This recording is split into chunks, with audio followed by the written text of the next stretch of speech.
Facing a House committee on the Hill today. California Republican Congressman Darrell Issa chairs that committee. He's with me now. How are you, sir, and good morning to you. I'm doing fine, Bill. Looking forward to a fairly long night. Yeah, so it begins at 7 o'clock, could go 3 or 4 hours late into the night. We'll be watching from New York. You sent a letter with 50 questions over the weekend for the head of the IRS. Will he come with answers tonight for that? Bill, based on past performance, the answer is no, but these are simple questions that he can go to staff, he can have the answers, he can turn them back over to us and save us going through questions as straightforward as who took steps to recover the documents, who decided to destroy the disk drive, those kinds of questions. The reality, though, is that we have some serious questions for the commissioner, the biggest one being you came before us, you said you would tell the truth, the whole truth, and nothing but the truth under oath. Do you believe you told the whole truth? And, of course, the answer is he did not tell the whole truth. On that list of 50 questions, what is the most critical one for you right now?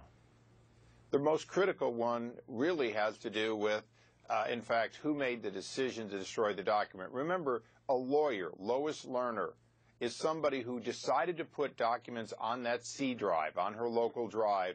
Can you believe for a moment that she didn't make a backup copy, or if those were important documents to her, that she didn't insist on greater steps to be taken to try to recover them? Well, you believe they're hiding something, right? I mean, you believe the IRS is hiding something. What are they hiding?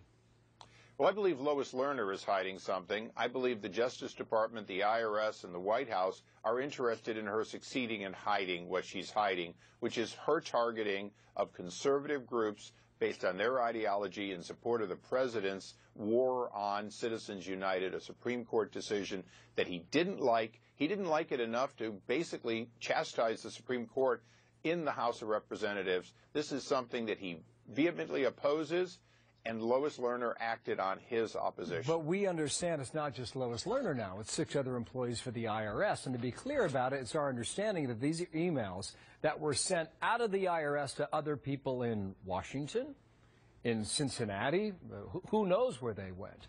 What is your working theory as to who else was involved outside of the IRS that would have been transmitting emails with people like Lois Lerner or the other half dozen? Well, we would believe it'd be politically like-minded people. The emails we most want, of course, are from people who agreed with her and helped her accomplish this targeting and abuse of conservatives. Members of Congress? Well, members of Congress openly sent letters asking the IRS essentially to crack down on groups. That includes Elijah Cummings and a number of prominent Democrats. And I think that certainly is interesting that those letters, the president's statements, and Lois Lerner's actions correspond almost exactly, along with the 1.1 million private records, mostly private records, that Lois Lerner saw that were sent to the Justice Department and sat there at the Justice Department until we discovered them. Members of Congress, Department of Justice, what about the White House? What's your hunch there? Well, certainly those are documents that the IRS undoubtedly has not searched for. They probably have not searched Axelrod's documents. They have not searched all the people that are helping the president get reelected. But we're not saying that we know they're there. What we're saying is laws were broken, including the Federal Records Act, laws that this commissioner is supposed to absolutely support and defend.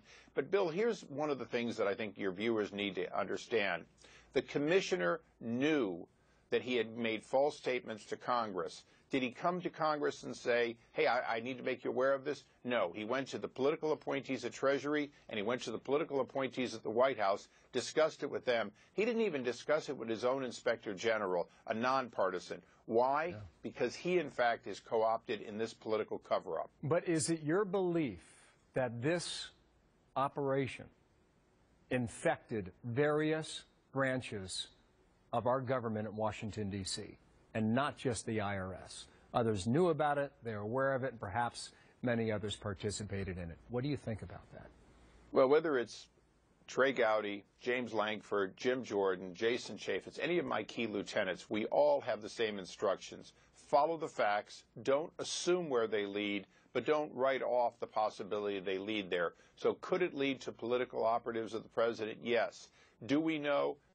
No, we follow the facts, and right now we're being stymied by these, disappeared emails that, if in fact should have been recovered, maybe still could be recovered, but obviously we were not told in a timely fashion, and that makes it harder.